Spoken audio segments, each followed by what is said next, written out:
Pak, Farah minta Papa memecat Han.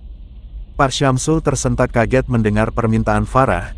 Belum 1 menit anak gadisnya itu berada di ruangan kerjanya, bahkan duduk pun belum, tanpa basa-basi seketika memintanya untuk memecat Han. Han yang juga masih berdiri di depan pintu ruangan itu, juga tak kalah terkejut bercampur bingung. Apa kesalahannya, sehingga tiba-tiba saja Farah meminta Pak Syamsul memecatnya? Setelah hening beberapa saat karena diliputi rasa terkejut, Pak Syamsul membuka suara. "Kenapa nak?" tanyanya lembut sambil mencoba tersenyum membujuk. Han menahan nafas menunggu jawaban Farah. Han tak pantas lagi bekerja sebagai surveyor lapangan, karena... Farah menggantung kalimatnya. Dahi Pak Syamsul berkerut. "Karena apa sayang?"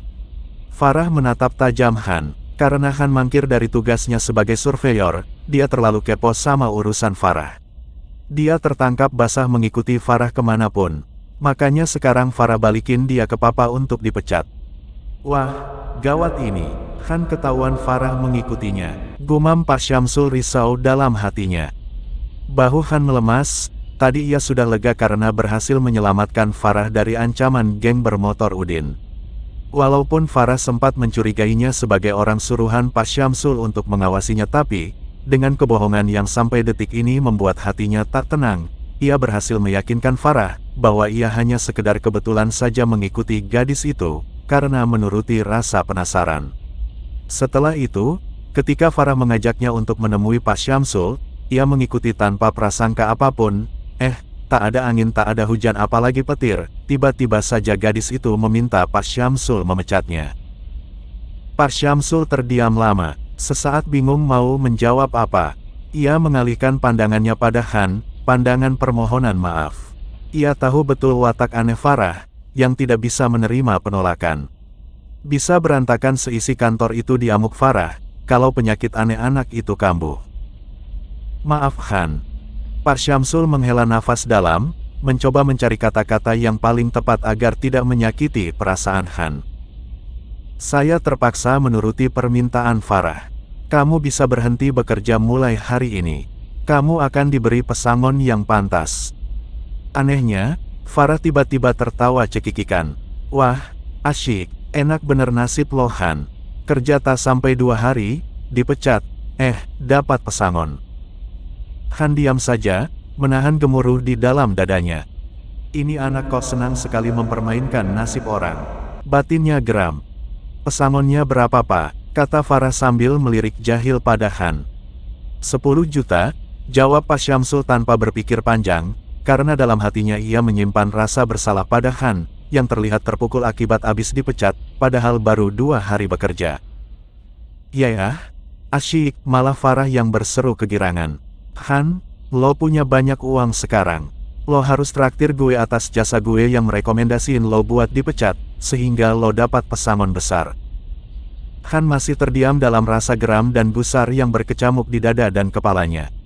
Pesangon yang dijanjikan Pak Syamsul untuknya memang cukup besar bagi orang yang belum genap 2 hari bekerja, tapi cara mendapatkan pesangon itu yang tak sesuai dengan hati nuraninya, apalagi ia dipecat karena disebabkan oleh tingkah laku aneh Farah. Akibatnya Pak Syamsul yang kena imbasnya.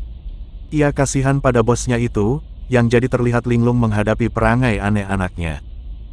"Sebentar Han, saya minta admin keuangan untuk mempersiapkan pesangonmu." "Maaf, kalimat Pak Syamsul terpotong oleh Han. "Maaf Pak, saya tak usah dikasih pesangon. Saya permisi keluar, urusan saya sudah selesai di sini," kata Han lalu membalikkan badan. Kata siapa urusan lo udah selesai di sini? Urusan lo sama gue belum kelar," kata Farah, menghalangi langkah Han yang hendak keluar ruangan. "Mau apa lagi anak ini?"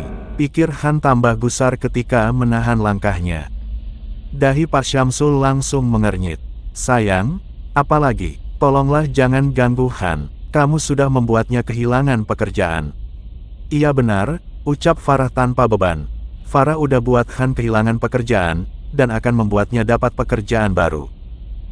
Han menggelengkan kepala, pusing. Entah apa yang ada dalam kepala anak ini, pikirnya lagi. "Maksud kamu apa sayang?" heran Pak Syamsul. Farah memasang wajah sok kuasa. Karena mulai detik ini Han akan Farah angkat sebagai bodyguard. Han tersentak kaget, seolah tak mempercayai pendengarannya. Pak Syamsul menghembuskan nafas, gusar sekaligus lega. Kalau Han jadi bodyguard Farah, secara resmi akan lebih mudah mengawasi anak gadisnya itu. Sekarang ia malah tergelak dalam hati, karena merasa dikerjai anaknya.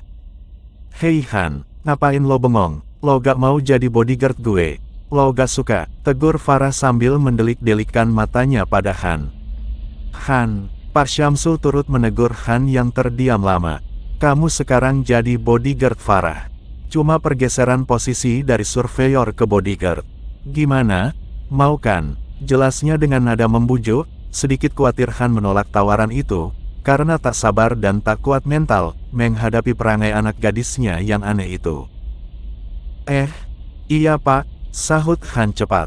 "Terserah, mau pergeseran posisi atau apalah istilahnya, yang penting ia tetap memiliki pekerjaan." "Mau." Mata Farah membelalak lagi. "Hah, hanya segitu respon lo? Terus harus gimana?" kata Han sambil mengangkat bahunya. "Apa harus aku bilang mau, sambil salto dan kedip-kedip mata gitu?" Sontak Farah terkekeh geli. "Dasar koplak, ternyata lo bisa ngelawak juga ya." Pak Syamsul ikut mengulum senyum geli. Kali ini ia benar-benar lega. Han sudah terkonfirmasi secara resmi sebagai bodyguard Farah, jadi Han tak perlu kucing-kucingan lagi dalam mengawasi anak gadis semata wayangnya itu. Puas tertawa, Farah mendekati Pak Syamsul dan menggelendot manja di bahunya. "Pak, sepeda motor Han menyedihkan banget kondisinya. Masa bodyguard anak gadis papa yang cantik ini motornya kayak kecoa belum mandi?" Memangnya Farah pernah lihat kecoa belum mandi? Gimana membedakannya? Kata Pak Syamsul sambil tertawa kecil. Farah merengut. "Ih, itu kan hanya perumpamaan Pak." Pak Syamsul tersenyum. "Terus apa maksud Farah melaporkan kondisi sepeda motor Han sama Papa?" Papa kok gak peka banget sih. Ganti motor Han dengan yang lebih berkelas," jelas Farah sambil melirik Han. Pak Syamsul tersenyum lagi. "Iya, nanti Papa suruh staf belikan sepeda motor sporty yang berkelas." "Han, nanti kamu ikut sama staf saya ke dealer sepeda motor, pilih motor yang kamu suka." Han buru-buru menjawab, "Maaf Pak, tak usah." Waduh, gimana ini? Entah kenapa tiba-tiba saja hatinya jadi gelisah bercampur malu. Farah langsung mendelik geram. "Ngapain lo berlagak sok jual mahal? Lo takkan mampu mengawal gue, ngikutin mobil gue kemanapun dengan motor butut kayak gitu." Pak Syamsul mengedikkan kepala pada Han. "Terima saja, kamu memang layak dapat fasilitas bagus, untuk mengawal anak gadis saya yang cantik ini." Farah bersedekap sambil tersenyum bangga. Han mendesah malu. "Iya Pak, saya terima. Terima kasih banyak Pak."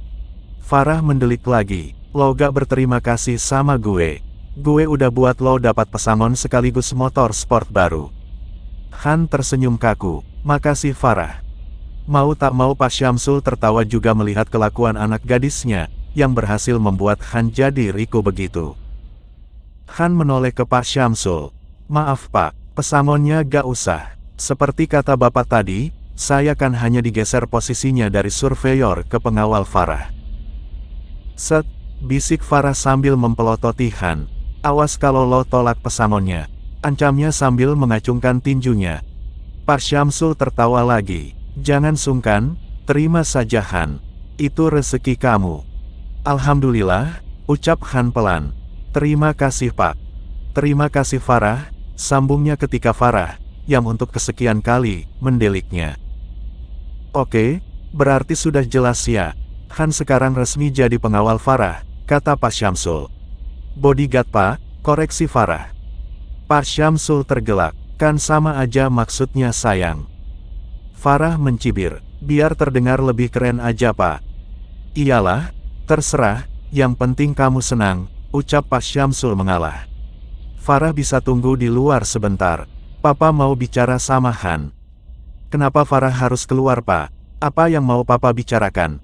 protes Farah tak senang. Kayak mau ngomongin masalah top secret aja." "Bukan begitu, hanya urusan administrasi aja sayang. Han sudah tidak jadi karyawan perusahaan ini lagi, jadi ada berkas-berkas yang harus dibereskan. Ribet amat sih, keluh Farah. Sebentar saja, tunggu di luar dulu ya anak gadis papa yang cantik, bujuk Pak Syamsul. Iya deh, sahut Farah mengalah, lalu terus berjalan menuju pintu sambil menggerutu tak jelas. Tapi jangan kemana-mana dulu, pengawalmu masih di sini ini, Pak Syamsul mengingatkan. Bodyguard Pak, koreksi Farah lagi lalu membuka pintu dan keluar. Pak Syamsul tertawa lepas. Han tertawa kecut, debaran jantungnya mengencang, ketika pikirannya mencoba menebak apa yang akan dibicarakan Pak Syamsul.